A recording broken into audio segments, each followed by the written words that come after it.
MCD की खबरें लगातार दिखाने के बावजूद आज तक मेरे पास कर्मचारियों के मैसेजेस आते रहते हैं। वो हमसे पूछते रहते हैं कि आखिर समाधान का रास्ता क्या है। जो आपकी लड़ाई थी जी, डीबीसी से एमटीएस तक की, जी, सुन रहे ना, ये स्टेप है। पहले इनको संवैधानिक पद दिया जाता है हेल्थ वर्कर, उसके बाद इनको गुपचुप तरीके से डीबीसी बना दिया जाता है। डीबीसी एक ऐसा पद जो संवैधानिक नहीं है। आप जा रहे हैं, प्रदर्शन कर रहे हैं, आंदोलन कर रहे हैं, तो अंदर से एक डर नहीं उठा कि भाई हम आंदोलन कर रहे हैं, क्या पता हमारे खिलाफ कोई एक्शन ले लिया जाए। 2006 से लेकर अब तक 16 में जब हमने संगठन तैयार, हाँ, तो 2006 से 16 तक जब चीजें आगे नहीं बढ़ रही थी, तो कभी ऐसी इच्छा नहीं करी कि यार छोड़ो ना, इतनी परेशानी हो रही है, कुछ नहीं हो रहा है, ना कोर्ट की सुनते हैं ये, ना किसी की सुनते हैं ये। आप तो इस काम में आगे बढ़ गए। बहुत सारे ऐसे कर्मचारी हैं जिनकी भी संख्या काफी है, लेकिन वो हिम्मत इसलिए नहीं जुटा पाते हैं क्योंकि जितने डिटेल डॉक्यूमेंट्स आप लेके घूम रहे हैं उनके पास कुछ भी नहीं है, उनको मिलता ही नहीं है, उनको भगा दिया जाता है। तो ये बताइए कि ये चीजें तो आपके साथ भी हुई होंगी ना, तो ये सारे डॉक्यूमेंट्स को इकट्ठा करने में कितना टाइम लगा, कितनी मुश्किलें आई, कैसे कैसे। नमस्कार, स्वागत है आप सभी का बचाते रहो भारत न्यूज में। लगातार हम एमसीडी की खबरें तो आपको दिखाते रहते हैं, लेकिन आज की जो ये वीडियो है वो जरा हटके है और मैं आप सभी से रिक्वेस्ट करूंगी कि इस वीडियो को आखिर तक जरूर देखिएगा, क्योंकि यही वो माध्यम है, यही वो जरिया है जिसकी वजह से आपको समाधान मिलने वाला है। एमसीडी की खबरें लगातार दिखाने के बावजूद आज तक मेरे पास कर्मचारियों के मैसेजेस आते रहते हैं। वो हमसे पूछते रहते हैं कि आखिर समाधान का रास्ता क्या है। क्या हम यूनियन पे ही डिपेंड हैं, या फिर वो कौन सा जरिया है जिस तरीके से हम अपने इंडिविजुअल लेवल पर किसी की मदद हमें ना लेनी पड़े, हम खुद वो काम कर सकते हैं, उस जरिया को पकड़ा जाए। तो आज वही जरिया मैं आपको बताने वाली हूँ। इसलिए जितने भी कर्मचारी, चाहे दिल्ली नगर निगम के हैं, दिल्ली जल बोर्ड के हैं, एनडीएमसी के हैं, जितने भी चतुर्थ श्रेणी के जो हमें दिल्ली से देख रहे हैं या दिल्ली के बाहर से देख रहे हैं, इस वीडियो को अंत तक जरूर देखिएगा, क्योंकि आपको आज वो समाधान मिलने वाला है। साथ ही मैं आपसे एक रिक्वेस्ट करना चाहूंगी कि आप इस चैनल को अभी तक अगर फॉलो नहीं किए हैं, फेसबुक पेज को तो फॉलो कर लीजिए, यूट्यूब चैनल सब्सक्राइब करिए। और क्योंकि ये चैनल सिर्फ पीड़ितों के लिए काम करता है, तो हम चाहते हैं कि थोड़ा सा सपोर्ट आप भी हमारे लिए करें। यूट्यूब के जरिए आप हमें ज्वाइन करें, और ज्वाइन करने के बाद छोटी सी राशि होती है 50 रुपए की, 60 रुपए की, आप उसको हमें हर महीने दे सकते हैं और हमारा उसी के जरिए सपोर्ट होता रहेगा। तो चलिए करते हैं शुरुआत। आप सभी का एक बार फिर से स्वागत करूंगी। मेरे साथ दिल्ली नगर निगम के एक स्टाफ हैं, एक कर्मचारी हैं, और यूं कहें कि एक जरिया हैं जो आपको आज बताएंगे कि आपको सफलता कैसे मिलेगी। क्योंकि हमारे समक्ष जो बैठे हैं उनका नाम है देवानंद शर्मा, और इन्होंने 30 साल की अपनी लंबी यात्रा को तय किया और उसके बाद एक सीढ़ी ऊपर चढ़ पाए। तो इसमें आप सोचिए कि इनके पास कितनी पेशेंस है, और कोई भी काम कर गुजरने की जो हिम्मत है उसको भी आपको यहाँ देखना पड़ेगा। स्वागत करूंगी आनंद भाई आपका। धन्यवाद बहन जी, आपका बहुत बहुत शुक्रिया कि आपने हमेशा ही एक दुखी वर्ग, जो कर्मचारी वर्ग है, परेशानी में है, उसको हमेशा उसके लिए एक कार्य किया है। और लगातार हम आपके चैनल का सभी कर्मचारी तहे दिल से धन्यवाद करते हैं। आनंद भाई, आज आपसे बात करने का जो मेरी मंशा है, जो मेरी सोच है, वो थोड़ी सी अलग है।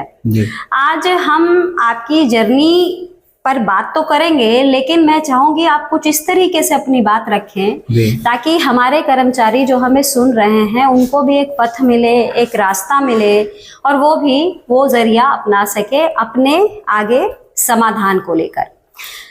मैं आपसे पूछना चाहूंगी कि जो आपकी लड़ाई थी जी, डीबीसी से एमटीएस तक की जी, इस जर्नी में किस किस तरह के व्यवधान आए, या मैं व्यवधान के ऊपर क्यों बात करूं, कैसे आपने शुरुआत करी? आपको तो पता भी नहीं होगा कि कैसे करना है, कौन सी फाइल जुटानी होती है, किसके पास जाना होता है। जी हाँ। आप अधिकारियों के पास जाते होंगे तो आपसे वो बात भी नहीं करते होंगे, आपको घंटों घंटों बाहर बैठना पड़ता होगा। आपने धीरे धीरे करके अपनी पूरी एक कम्युनिटी बनाई होगी, लोगों को जोड़ा होगा। ये सब कुछ मैं चाहती हूँ कि आज आप खुलकर बताइएगा, क्योंकि आपको कर्मचारी सुन रहे हैं और आपके ही माध्यम से उनको भी रास्ता मिलेगा।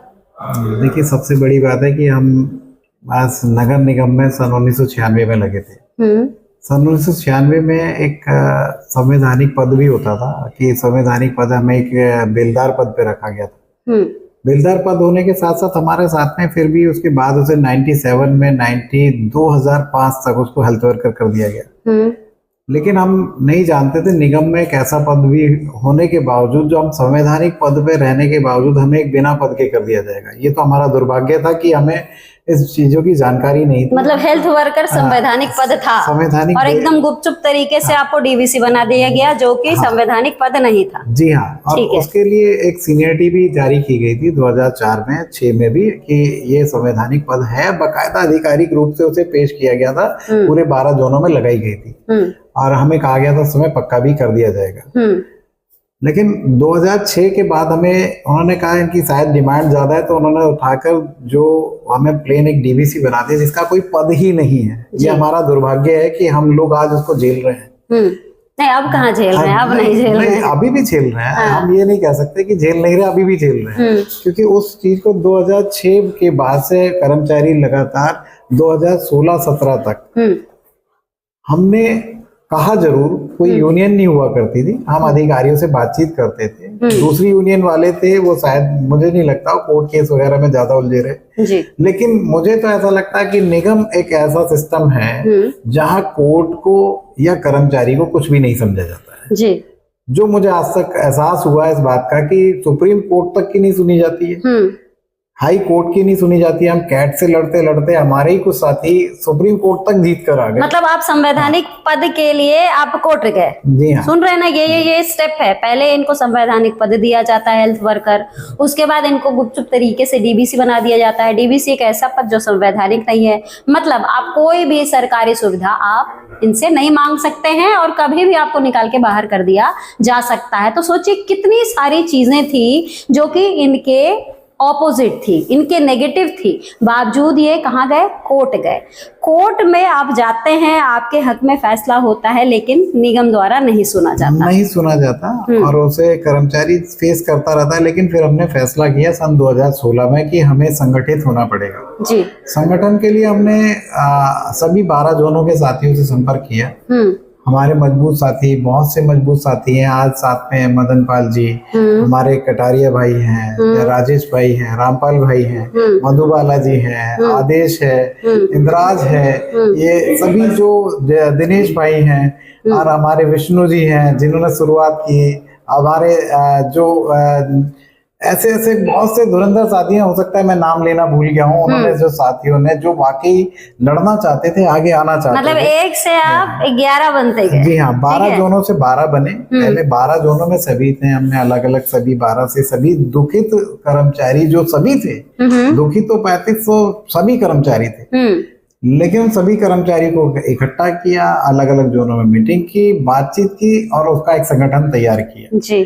फिर इस यूनियन को रजिस्टर्ड करा के हमने पहले अपने आप को रखा कि आज तक हमें जो नहीं दिया जा रहा, हमारा हक नहीं मिल रहा है, उस हक के लिए हमने पहला प्रदर्शन सन 2016 में अगस्त के अंदर किया था। अच्छा, ओके। तो उसी समय हमें जब कभी फंड, बोनस, छुट्टियां और ESI वगैरह की सुविधाएं मिलनी शुरू हुई थी, तो हमें एक मिनट यहाँ रोकना चाहूंगी, क्योंकि आपके लिए ये बहुत ही नया विषय था और एक बहुत ही चैलेंजिंग था। क्योंकि एक तो आपका जो पद था वो पक्का नहीं था, आप जा रहे हैं, प्रदर्शन कर रहे हैं, आंदोलन कर रहे हैं, तो अंदर से एक डर नहीं था कि भाई हम आंदोलन कर रहे हैं, क्या पता हमारे खिलाफ कोई एक्शन ले लिया जाए। वैसे ही हमारा संवैधानिक पद नहीं है, अगर हमें बाहर निकाल भी दिया जाता तो हम कुछ नहीं कर पाएंगे। ये सब डर नहीं होता था? नहीं, डर पहले होता था, लेकिन हम अपने बच्चे पालेंगे या डरेंगे? अगर हम आज कहें तो आज उस स्थिति में जहाँ हम खड़े हैं उस नौकरी से भी बच्चे नहीं पल रहे हैं। जी तो हमें बिल्कुल, एक डर को अपने मन से निकालना पड़ेगा। निकालना था। और लोकतंत्र की जो व्यवस्था हमें दी गई है कि हम अपनी बात आगे रख सकते जी हैं, हाँ। उसका आपने इस्तेमाल क्योंकि किया। अधिकारी मिलने को तैयार नहीं होते थे, कहते थे आपके पास संगठन नहीं है, कुछ नहीं है, तो उनका खुद का कहना था जी। हमें संगठन इसलिए तैयार करना पड़ा। और आज उस संगठन को तैयार करके आज उस क्या कर्मचारी चाहता है कि रोड पे बैठ जाए या आपके खिलाफ आंदोलन करे? क्या आंदोलन के जरिए ही बात सुनी जाती है? क्या अधिकारी खुद उस कर्मचारी का दर्द नहीं समझ सकता है? जी, क्या उस अधिकारी को ये नहीं चाहिए कि ये सारे सवाल आपके मन में आ रहे थे? मन में आते थे। और उस चीजों को लेकर जब हमने बैठे तो पहली बार मीटिंग में एहसास हुआ संगठन में ताकत होती है। और हम चाहे हम अपने सर पे कफन बांध के चले थे, आज भी हम कहते हैं कि अगर आज भी हमारी नहीं सुनी जाती तो मजबूरन हमें रोड पर, अभी हम स्टैंडिंग कमेटी में साफ कह रहा हूं, अभी मिले हैं तो हमें कहा गया है, हमने कहा है कि हमें रोड पे बैठने पे मजबूर मत करो। चलिए, अब एक मिनट आपको रोकना चाहूंगी। तो समझ में इतनी दूर तक बात ये आई कि आपको संवैधानिक पद से आपको फिर जो है एक डीवीसी कर्मचारी बना दिया जाता है, और जिसके बाद जो है वो जो है लड़ाई जो है और लंबी हो जाती है। जी। इस बीच जब आप आप 2006 की बात कर रहे थे ना?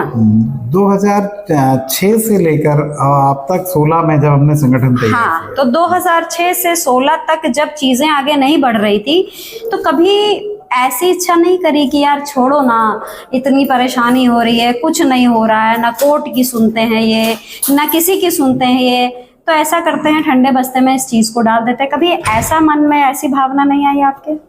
पहले आती थी, लेकिन फिर बाद में लगा कि देखो कभी जो साथी उस मुहिम के लिए खड़े ही नहीं होते हैं, लड़ते नहीं हैं, तो कोई एक को तो आगे आना पड़ेगा।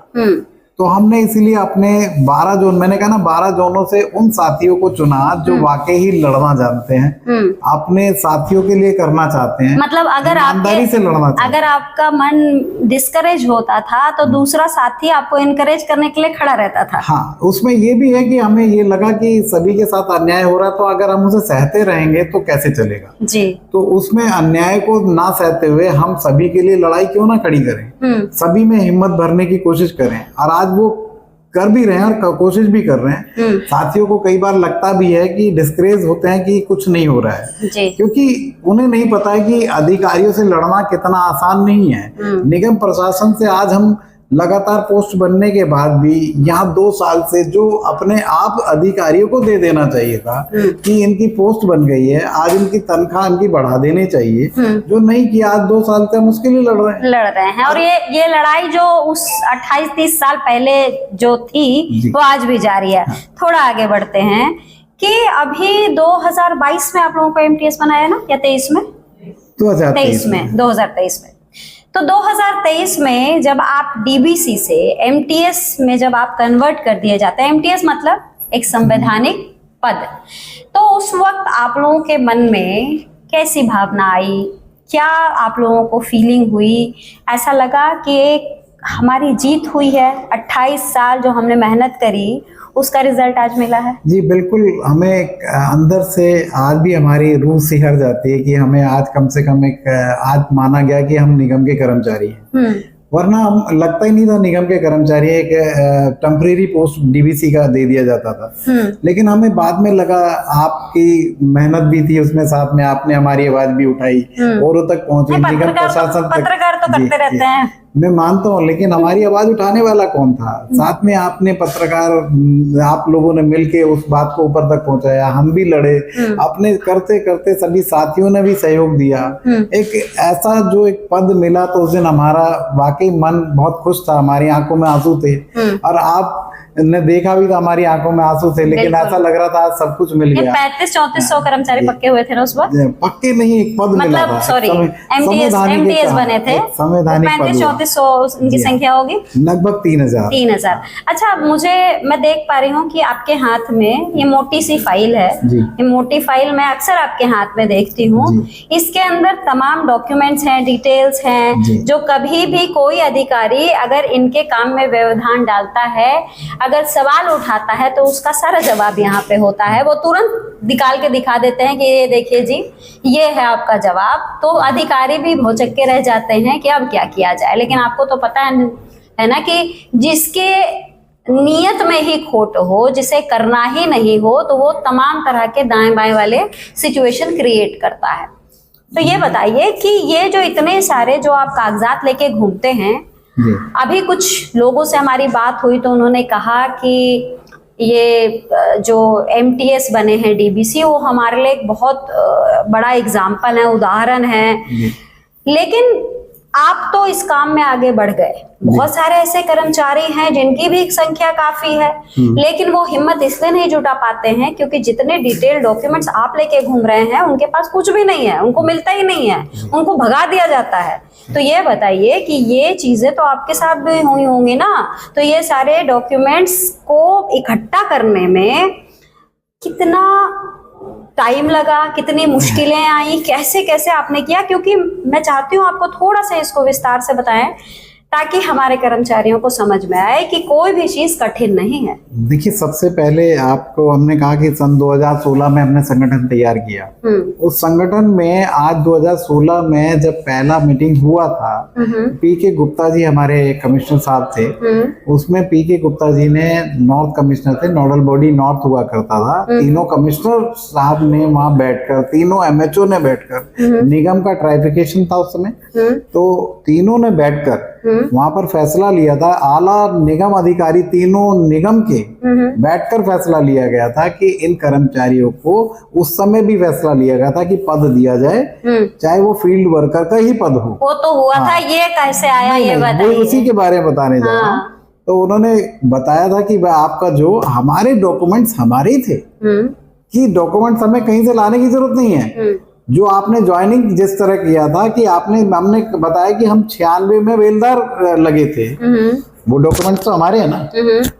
अगर आपने फिर उसके बाद आपको हेल्थ वर्कर बनाया गया तो वो भी डॉक्यूमेंट्स हमारे हैं ना, क्योंकि हमारे पास उसकी, आपकी प्रॉपर्ली उसकी ज्वाइनिंग दी जा रही है, उसके बकायदा नाम के साथ दी जा रही है। तो डॉक्यूमेंट्स हमारे थे ना। कमिश्नर साहब ने उसको समझा, उन्होंने कहा कि इनको पक्का कर दिया जाए। लेकिन 2016 से फिर भी लड़े।